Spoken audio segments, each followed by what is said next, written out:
Okay, so good morning, everybody. Welcome to today's class. And as I think I mentioned very clearly in the last session that this is an optional class, right? And I'm holding this class because you all expressed interest in learning more about this thing, Legendre polynomials and so on. Okay, but of course I will answer any questions that you might have, which may or may not be about about any other thing in general. Okay, so let me begin.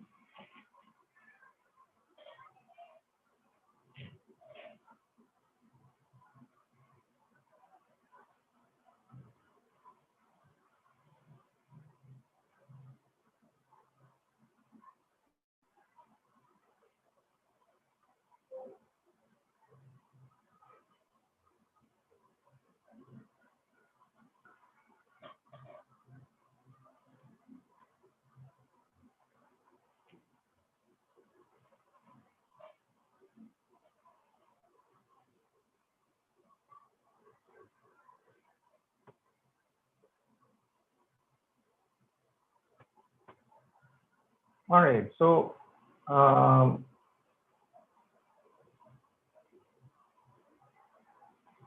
the question is we're going to talk about today is about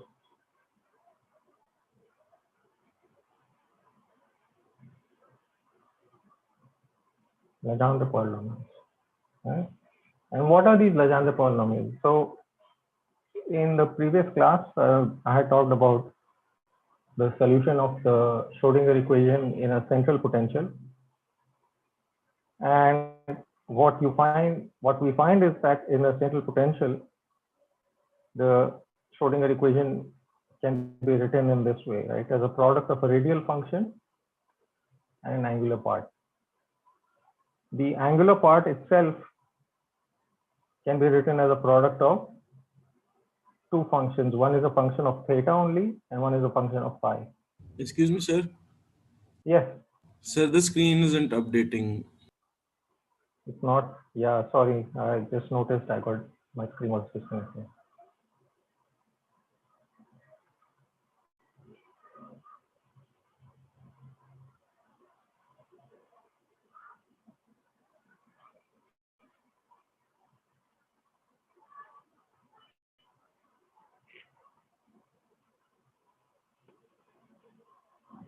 I don't know what the problem is. Okay.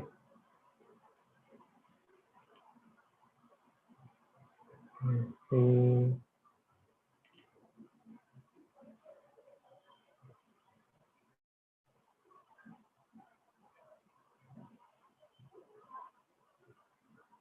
Is it visible now? I mean, it's still not updating. I think it's being very slow.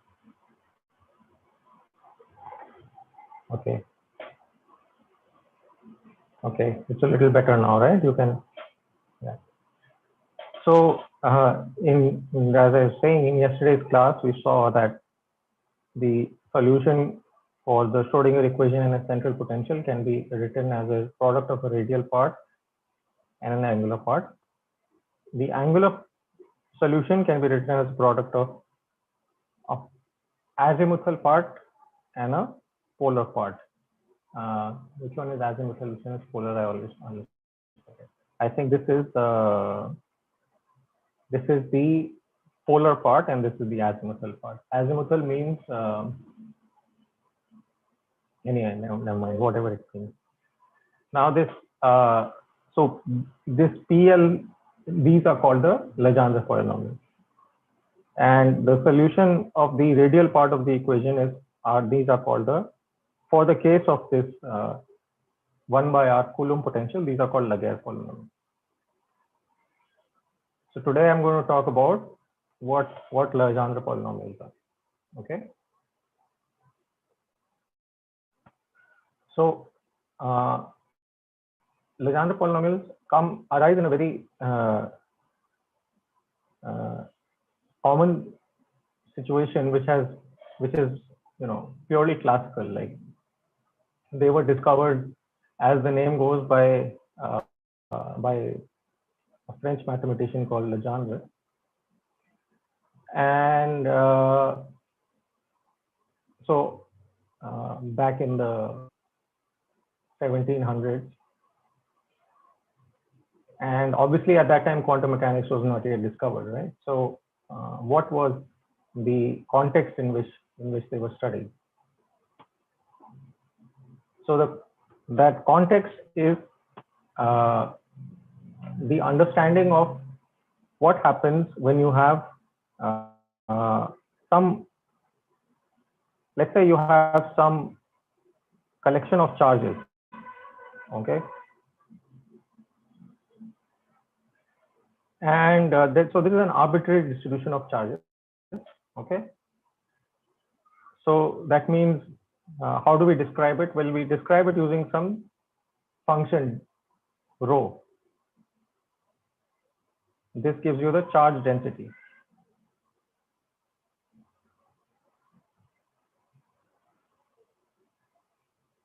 This gives the density of charges at R, at the vector R, right? Whatever the vector R. We have some coordinate system. In that coordinate system, we have some vector R.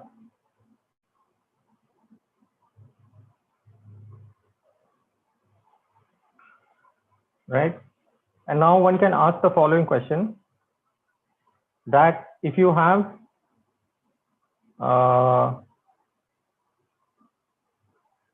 somebody, an observer, let's say sitting at this point, at the location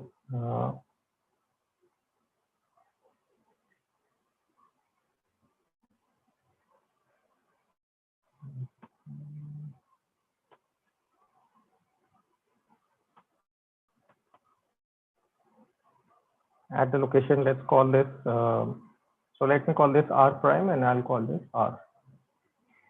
So this person is sitting at the location R, which is some fixed vector, and R prime is the vector which runs over this whole region, okay? And then if you take this vector, what is it going to be? This is going to be R minus R prime. Okay, so R minus R prime is the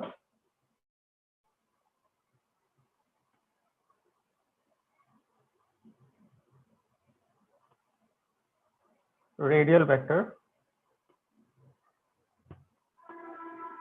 connecting the point source, right? So there, at this point, we will say that we take some small volume of space, right? D cubed x, some infinitesimal volume of space. So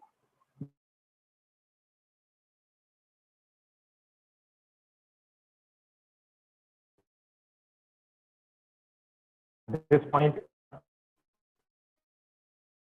capital R, my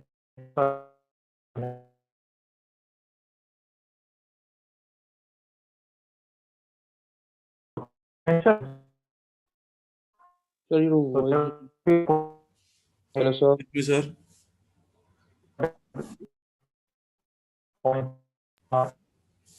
Hello, sir. Yeah, I know. Yeah. Okay, fine. So this is the potential.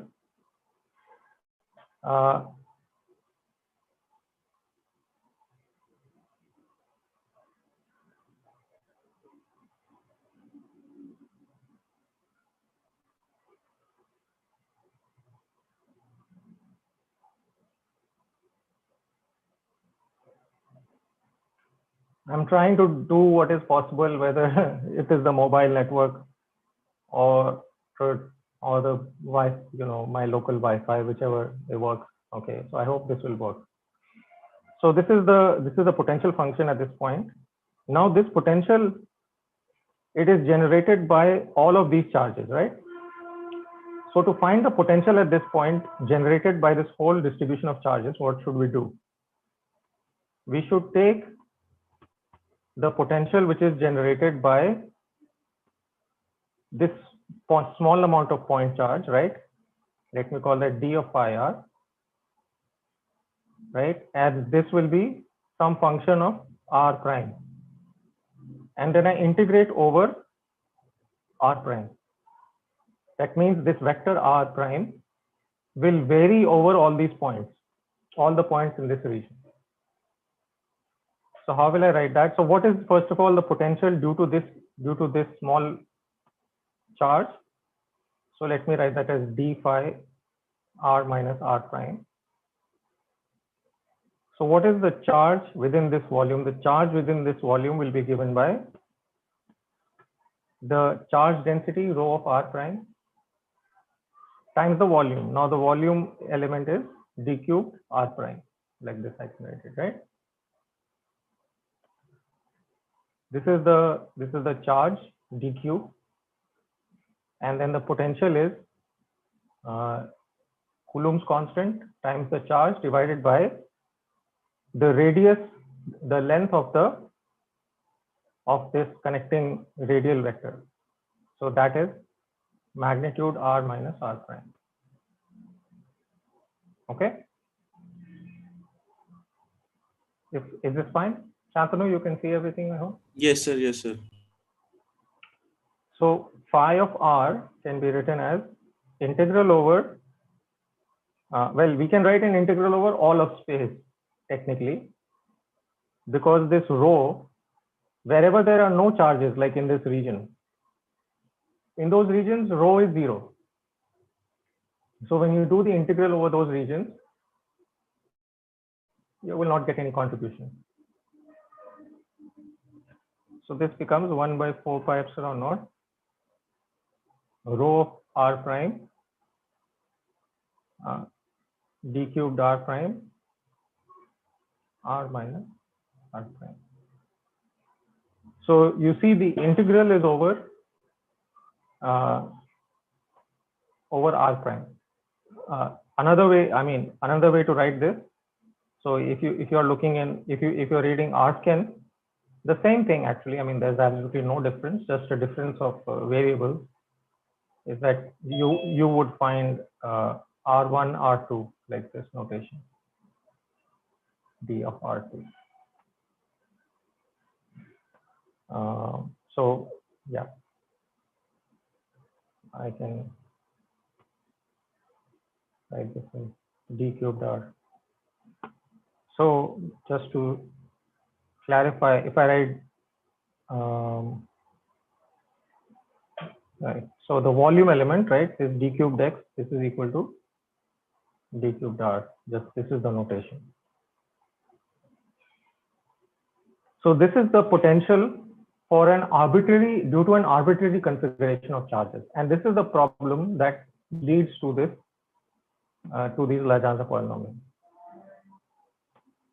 Now the question is that, well, how should we evaluate this, right?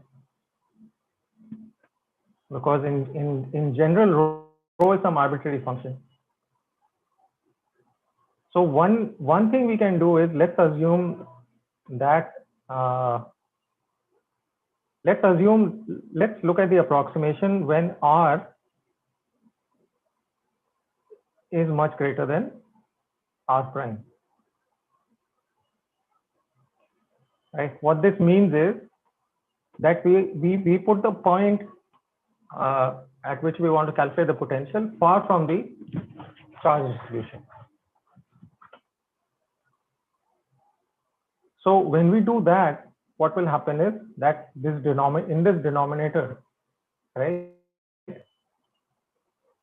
we can take out the large quantity, let's say, which is r in this case, and we can look at this. So this becomes, this is some function of r and r prime, right? And so we can write this as a function of r comma r prime over r, like this. And then we can expand. So this becomes a small number, r prime by r, right? And we can expand in this quantity. So let me be more explicit about that. So I'll just take this picture again and copy and paste it.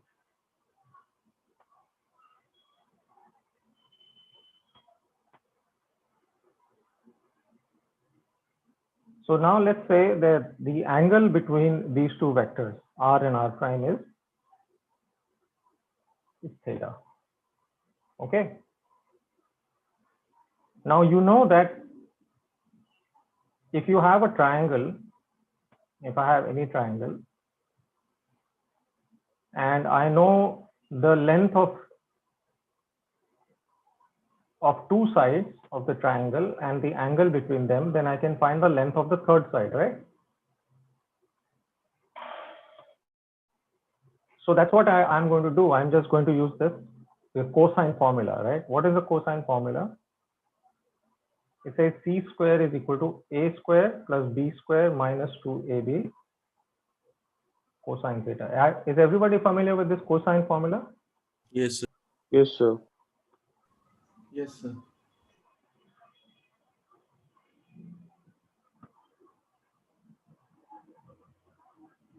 So this means I can write this r minus r prime magnitude, which is my vector, which is my length c, as r square magnitude r square plus magnitude r prime square minus 2 ab cosine theta. Now ab cosine theta, what is that? That is equal to r dot r prime, right? Okay, and now we look at the case when r, magnitude of r, is much greater than magnitude of r prime.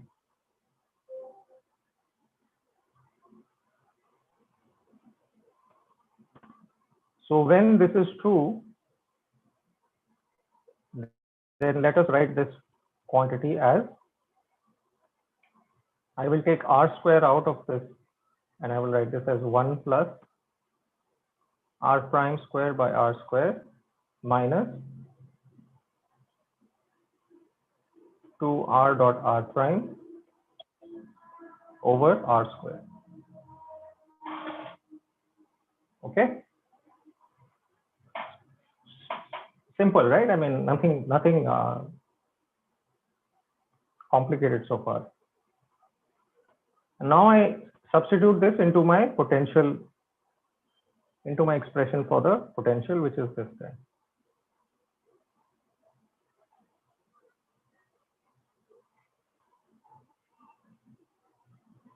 So this is my potential.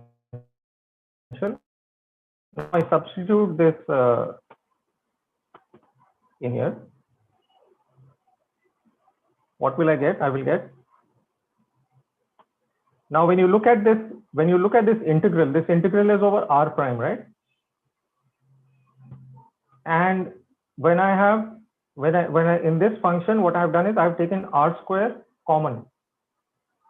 Now r square is a fixed vector, right? R is this point, r is the location of this point, and this point is fixed, right? This is the point at which we're calculating the potential. So this r square we can take out of the integral, right? And we can write this as pi of r 1 by 4 pi epsilon naught r square integral rho of r prime d cubed r prime, and then in the denominator I have 1 plus r prime square minus r dot r prime by r square. Okay, this is fine so far. Yes, sir. Okay. So now we will make an assumption to, we can always rotate our coordinates any way we like, right? So for instance, what I can choose is, I can always make this r vector to lie in the same direction as my z axis,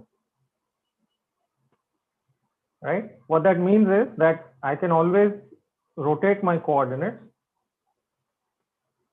so that the point at which I'm calculating the potential, this point, this lies on the z axis.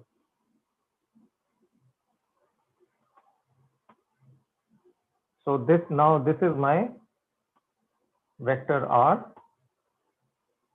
and again we have some distribution of charges, so on and so forth, and we'll have some vector r prime, then we'll be summing over these r minus, and this is theta. Okay, now, so if you do this, then we can write this function in a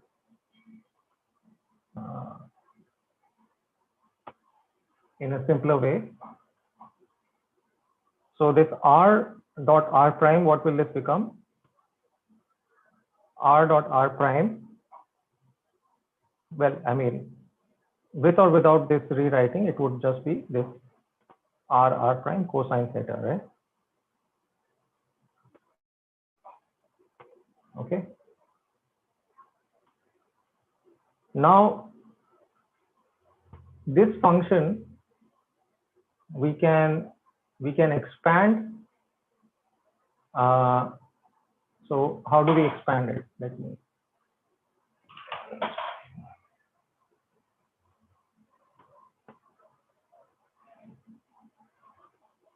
Okay.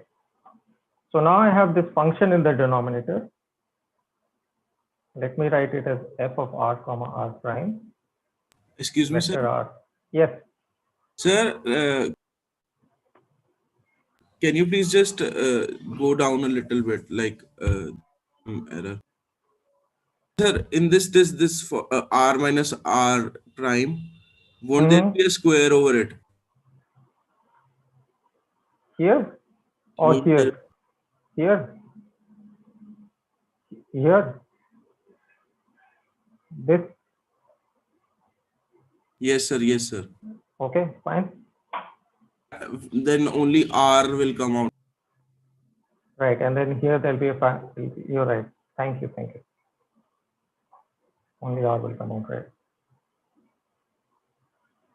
Okay. Now this function I can write in the following way. I can write it as I can define this quantity. So okay, yeah, r comma r prime 1 plus r prime square by r square minus 2r r prime, and when we take this dot product, you will get a factor of r will cancel and you will get cosine theta, and you have minus 1/2. So this is our function. All right. Now I will refer to this cosine theta. I will write this as z, and I will write r prime by r as t. So then my function becomes the function of z comma t, and I can write it as 1 plus t square minus 2 zt to the power minus 1. Like, where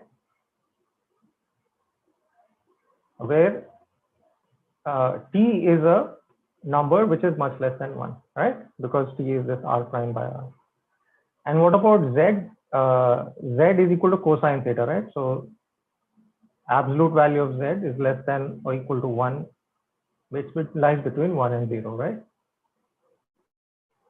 Now what we do is we take this function and we expand it in powers of t, right? We want to look at this expansion. This is the small parameter we have.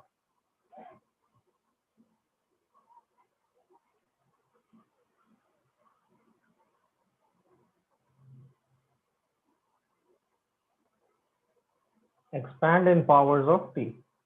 Sir, can you go back? Sure.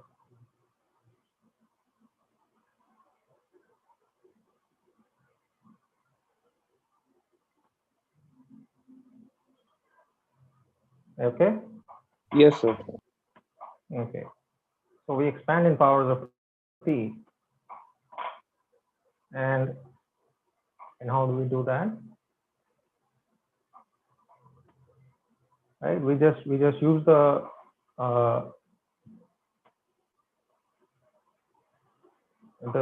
Taylor series, right?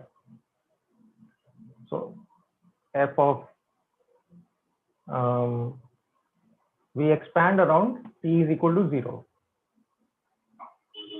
and we also need to have the requirement that this quantity, right? This quantity is some small. It has to be less than 1. So t square minus 2zt has to be less than 1. Okay. So when you perform this expansion, what do we get? We get 1 plus t square minus 2zt. This is our small parameter now, times f prime at t is equal to 0, right? This is the first term. The second term will be t square minus 2zt whole square by 2 factorial. F second derivative with respect to t evaluated at t is equal to 0, and so on. Okay. Now, if you evaluate these derivatives of f, so what is the derivative? First derivative with respect to, so, and these derivatives are with respect to t.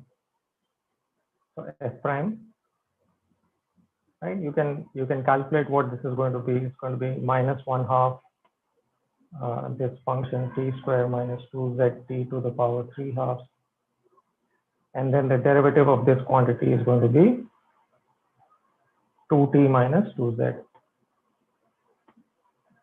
So the answer will be z minus, I'll just put a minus sign here, t minus z over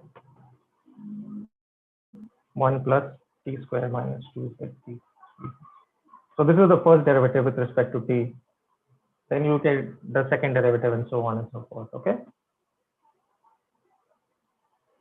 So if I evaluate this quantity at t is equal to 0, right? We are expanding around t is equal to 0. What do I get? I get, well, for this, I just get z plus z. Okay. So the same thing I can do with the second derivative and expand it. What I will get now is, so from the first term, this is 1. The second term will give me t square minus 2zt times z. The third term will give me t square minus 2zt whole square by 2 factorial. And then we can take a reasonable guess. This will be something which goes like z square. Okay. And so on. Now what we do is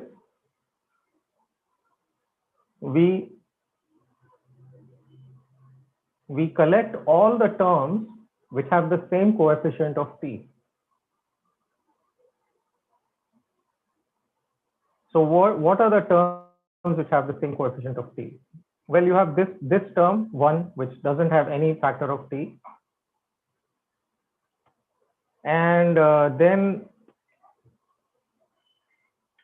you have the next term which contains what is it? So I'm making some mistake. Let me just show that I don't do the expansion incorrectly.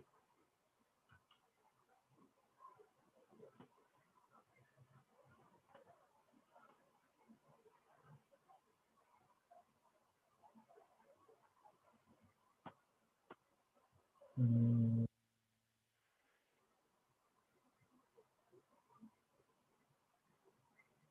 Okay, so yeah, let me write it like this. Okay, 1 over 1 minus 2 zt plus t square can be written in powers of t as n is equal to 0 to infinity p and z times t to the n. So when you do this expansion in terms of powers of t, right? So t to the n, that is the nth term in the power series, and all the terms which contain z, you will collect them into a single coefficient, and we'll call that p of nz. Okay, and right, so I was wrong in the way I was doing this expansion, which is stupid. I should expand just as usual as a function of t rather than this function of so I want to expand around t is equal to 0, so I'll say f of z comma 0 plus t times f prime z of t at t is equal to 0 plus um, z comma t is equal to 0 and so on. So again, f prime zt, this is equal to df by dt. That part was right. Okay, so this is just the ordinary Taylor expansion. I was just using the wrong expansion parameter. I should just write the Taylor expansion as a function of t. That's it. Nothing complicated in that. And this was minus t minus z by 1 plus t square minus 2zt to the power minus 3 halves. So again, f of zt at t is equal to 0 will be equal to plus z. Right. So the first two terms in this expansion will be, this is just 1. This term is equal to z times t. And then you will get higher order terms also, okay? Now, so what are the first two terms? P naught z. What is P naught z? It is just 1. What is P1z? P1z is equal to z. Right? And I will leave it as an exercise for you to evaluate P2z. So for that, you would have to take the second derivative of f with respect to t square, right? So you would get like, well, okay, fine. Let me evaluate that second derivative also. So let me take the derivative of this thing. Derivative of this, again, using the product rule. I get 1 plus t square minus 2zt minus 3 halves. Derivative of the first term will just give me minus 1. The derivative of the second term will give me minus t minus z multiplied by minus 3 halves times 1 plus 2t minus 2zt to the power 1 half, and then I get another derivative of this that gives me t minus z and then factor of 2. Okay, so this is the second derivative. Now in this second derivative, again you substitute, you set t is equal to 0 because you want to calculate this Taylor series. When you do that, what will you get? You will get something which looks like you'll get 3 factor of 3, 2 factors of z, and 1. Okay. And then there'll be a factor of 1/2 somewhere. So P of 2z will be something like this. Well, it will be exactly 1/2 times 3 z square minus 1. Now these quantities, these are called the Legendre polynomials.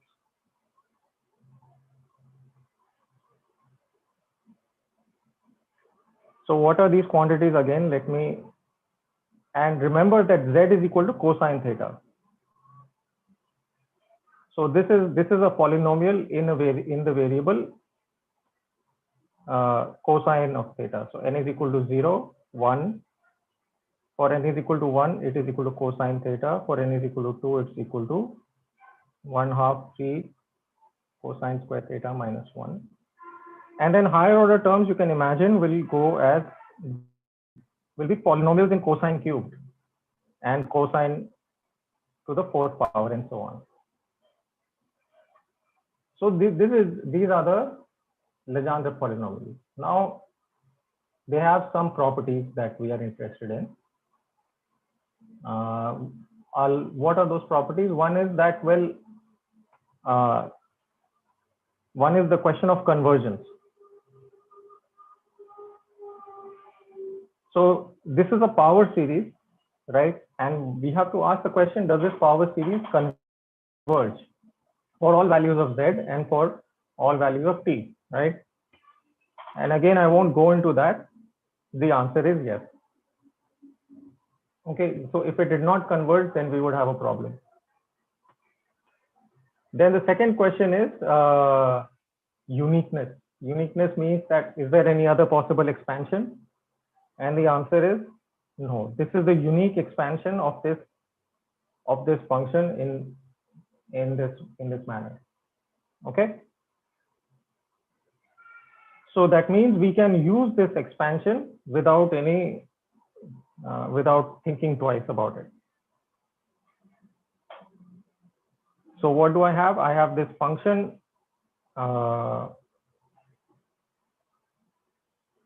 So again, let me write down this. What does this quantity become? This potential function.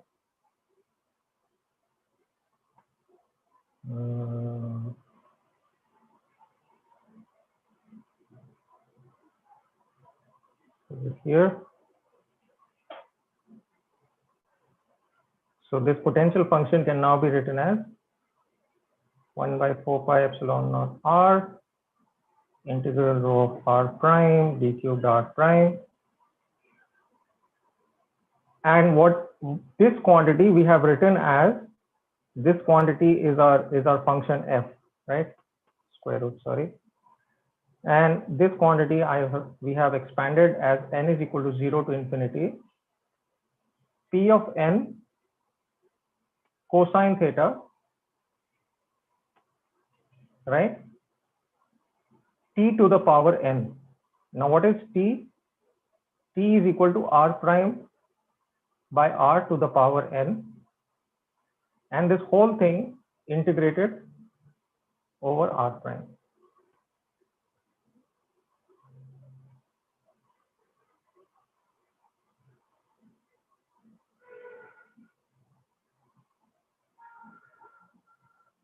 So this is our function phi of r. Let me write that again on a new page.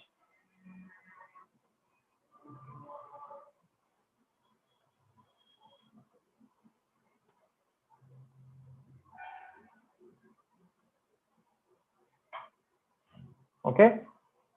Now let me substitute the various values for different values of n. So to lowest order, what is p of 0? This is just 1. So to the lowest order, what do I get? Let me write that as phi 0. Well, I get this k by r rho of r prime. This is just 1. r prime by r to lowest order, which is 0, right? So this gives me 1. This is just equal to 1.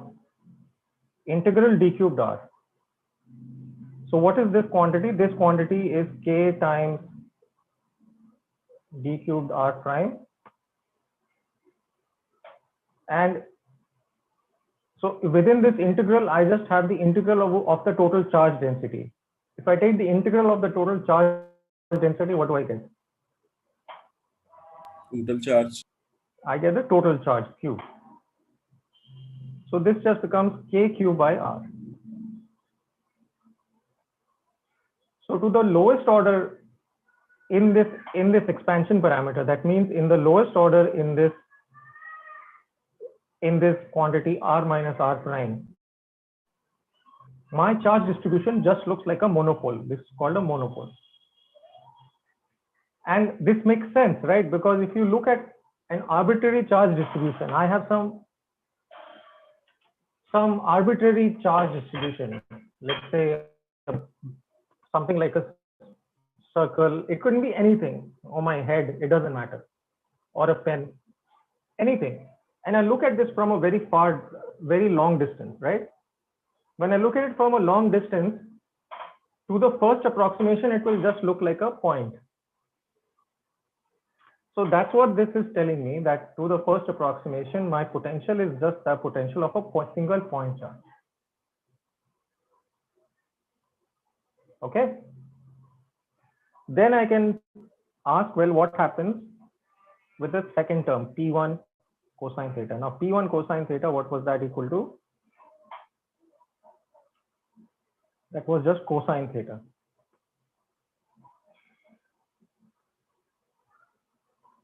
So then I get pi of 1r, the second order term in this expansion. Now, what is the second order term? K by r integral rho of r prime. And now r prime by r is to the power 1, right? So this doesn't go to 0. And then p is equal to cosine theta integrated over d cubed r prime. Okay. Now what is this quantity? R square, this factor will come out outside. And inside I'll be left with this r prime cosine theta rho of r prime d cubed r prime. Okay. Now I can ask, what is the meaning of this quantity? Okay. Now you see that this is a length and this is a charge. So I have length times charge. What is length times charge give us?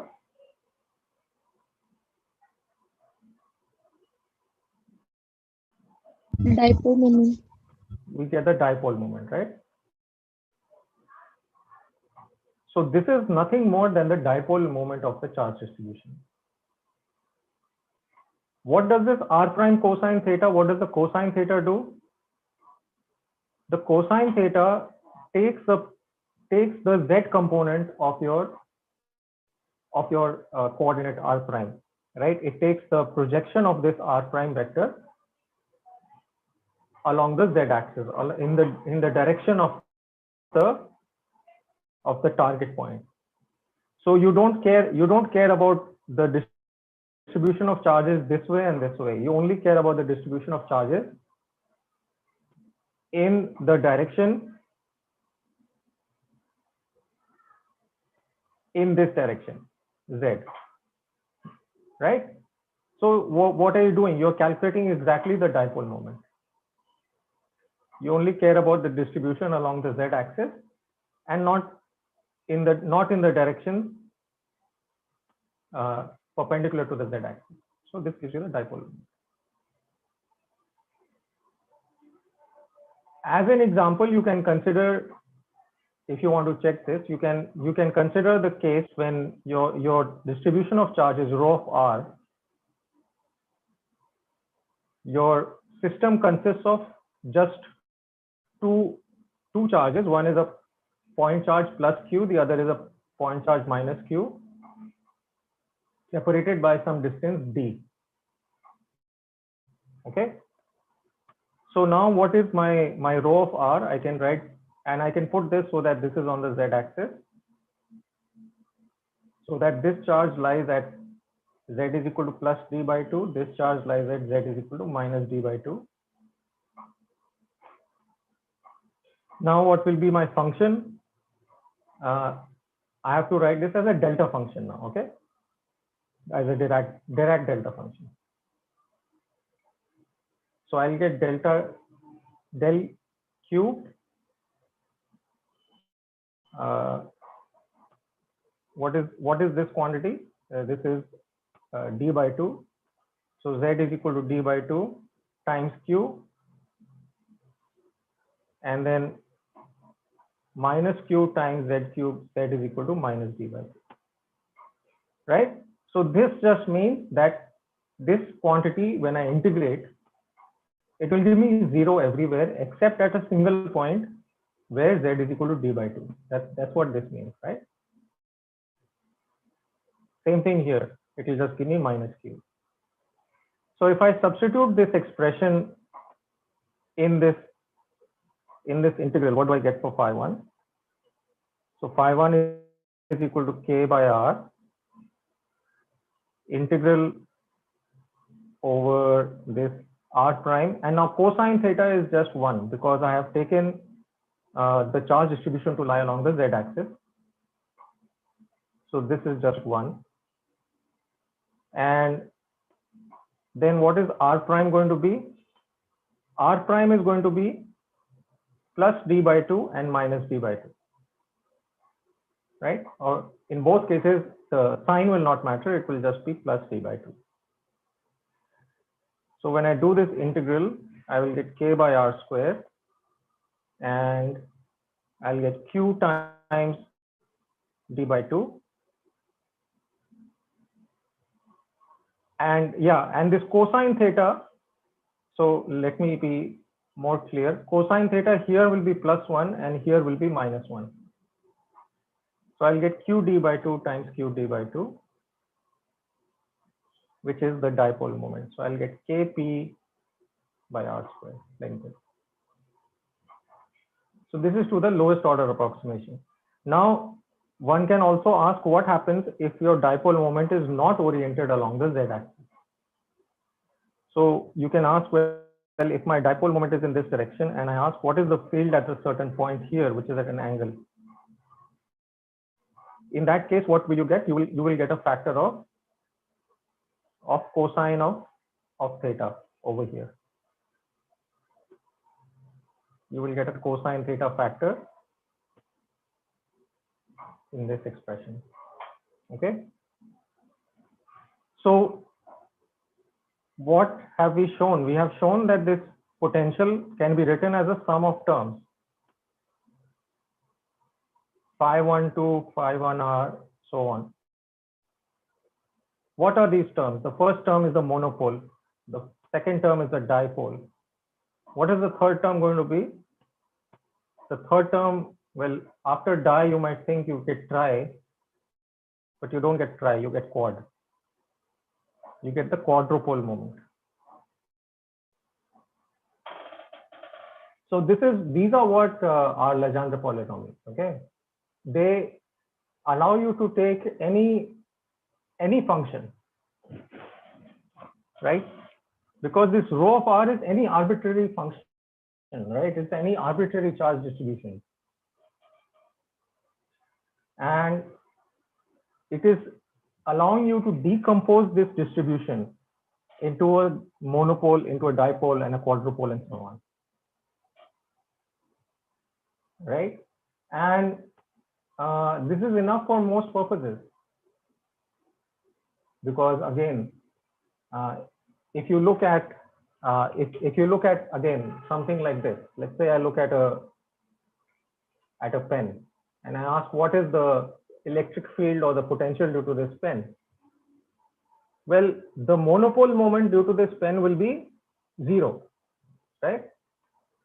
The quadrupole and higher terms due to this pen will also be 0. The only term that will contribute will be the dipole moment, right?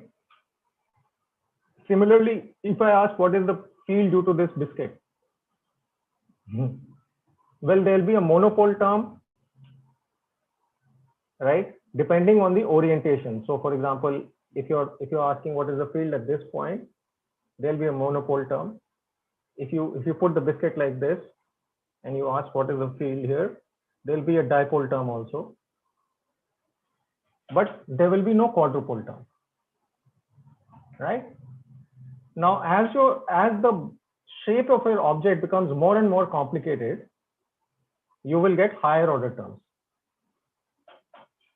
And what do these terms correspond to? What is this L? What is this n parameter? This n parameter is also the angular momentum parameter. L is equal to 1, 2, and 3, and 4, and so on. This is what we associate, right? So these polynomials, which we are writing as P of n cosine theta, remember, where do they come from? I mean, in our context, screen is not updating, waiting for an update.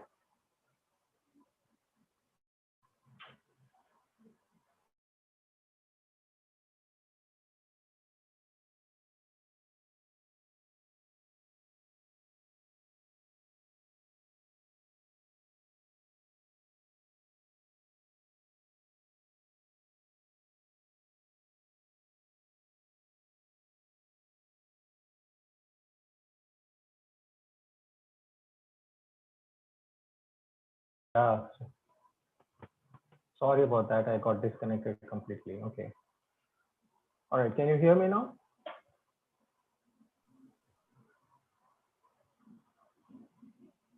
Yes, sir. Am I? Yeah. Okay. So now, where do these polynomials come from in our context? They come from the solutions of this of the angular part of the Laplace of this Laplacian operator, this del square operator, right? And what is that operator? That is the angular momentum operator. So when I write this as L square on this function, this y theta phi, right? So this this y theta phi can be written as a product of this theta part and the phi part. This theta part is my Legendre polynomial, and it is my Legendre polynomial which so what is this L? This L corresponds to the angular momentum quantum number.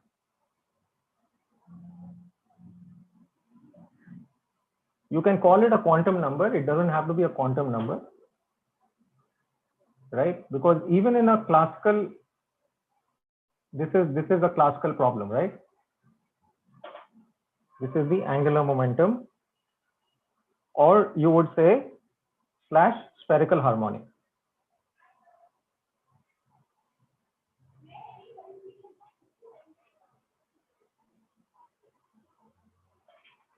Right? And this kind of a distribution is basically just a Fourier expansion.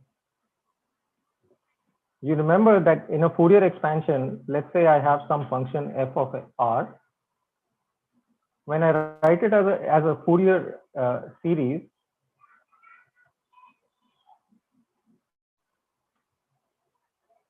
I have something like this, right? This is my, there'll be some normalization factor. These are my plane waves. This is my Fourier coefficient, right? So if I have a discrete momentum, I could have a discrete momenta also, and I will get e to the I ki dot r, where I goes from 1 to n.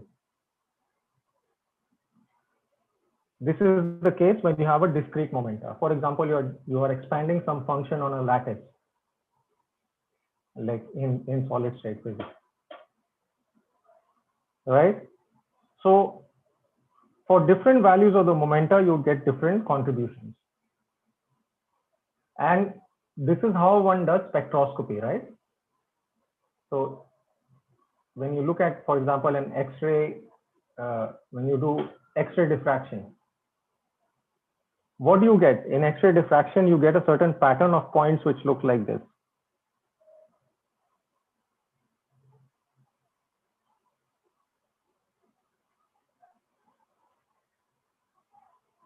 You get some pattern of points with some sort of spherical symmetry. This pattern of points, what does it tell you? It tells you about the underlying symmetry of the lattice, right? So you can look at these different orders. This is the first order, and then there would be a second order of points. And you can make a correspondence between those intensities and these angular momentum numbers, quantum numbers. So it is like a plane wave expansion, but only for a function which you are defining in three-dimensional space as a function of the radial coordinate. That's what this Legendre polynomial is. Then it has another nice property, which is the property of orthogonality. But before that, let me mention, so I'll mention two more points. Okay, the first is the solution. There is a differential equation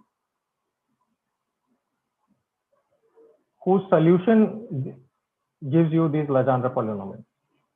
So that is the second independent way to obtain the same polynomial. And that's known as Legendre's equation, obviously.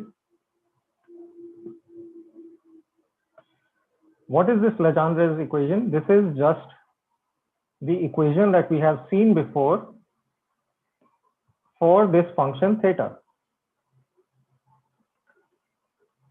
this object. Okay. So, but now we have to write everything out in terms of cosine theta. So when we do that, what happens is your Legendre function can be written as follows: d by dx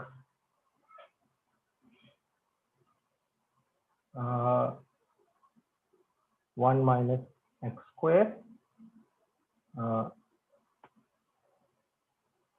p of n prime x. So okay, wait, let me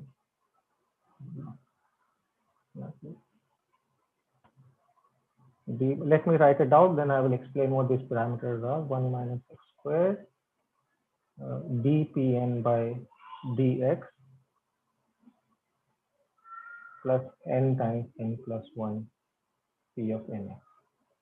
This is Legendre's differential equation.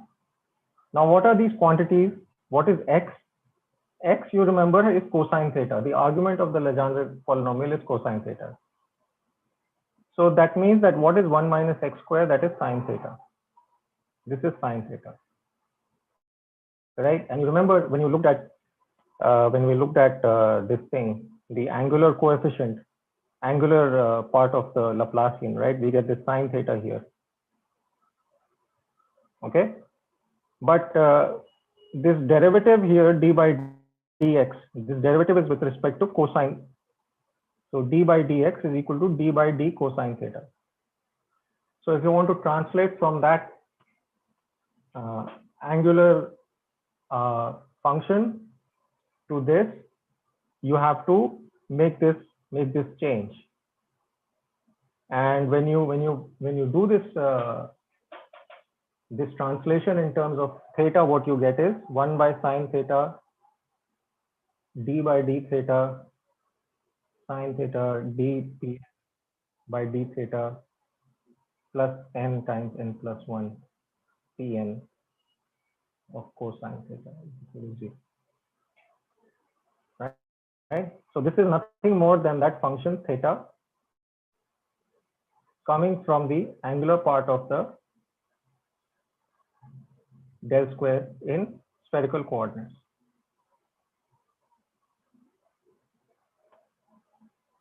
And how do we solve this? We solve this, one way to solve it is by writing down this P of n x as some polynomial in terms of x. So you have some coefficients, P of L, let's say, times x to the power L, right? So you put this series solution into this equation, and then you get a recursive. Have you done series solutions in mathematical physics course? Yes, sir, in graduation. In graduation, okay. So I hope you have some idea, right? So this gives you, this series expansion will give you exactly your Legendre polynomial.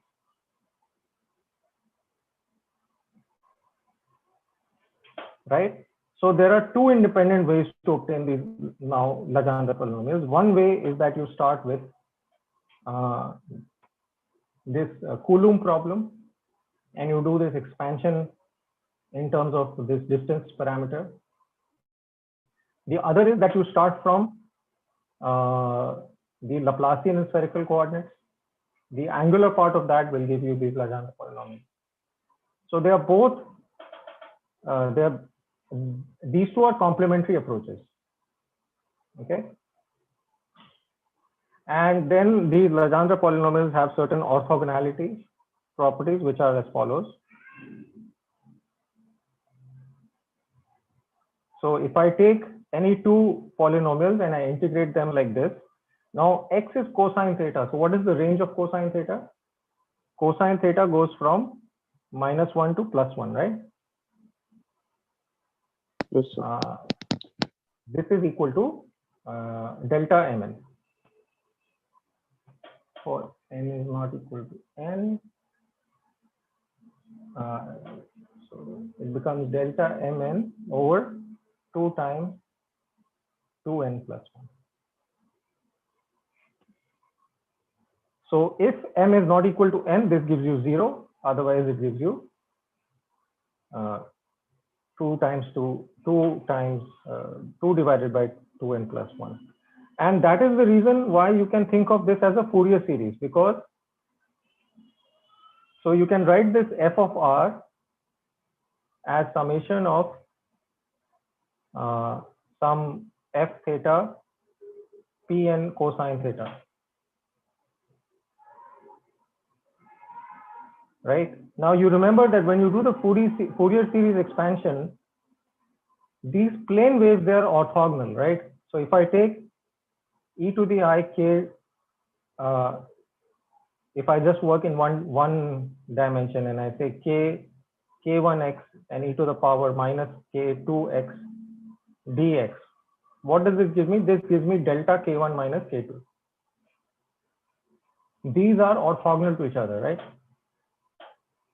I hope you have seen this. If you have not seen this, it will take us too far away.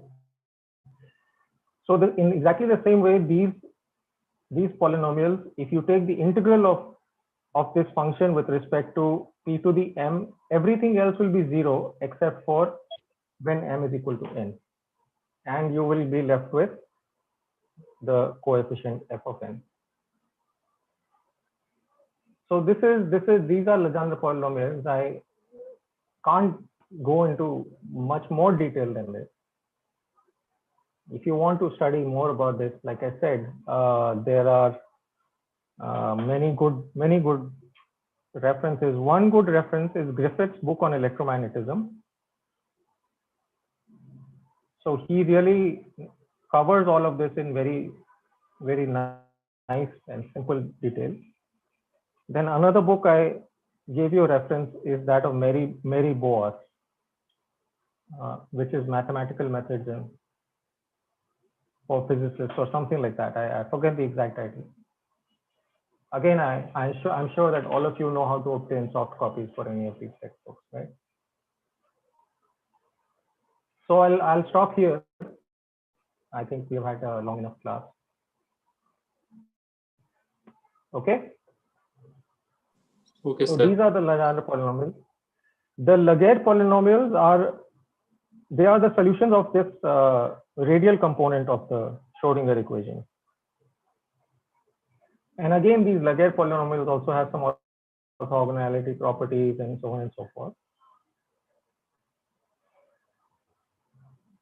But again, that will take us another class. So my recommendation to you would be this Griffith.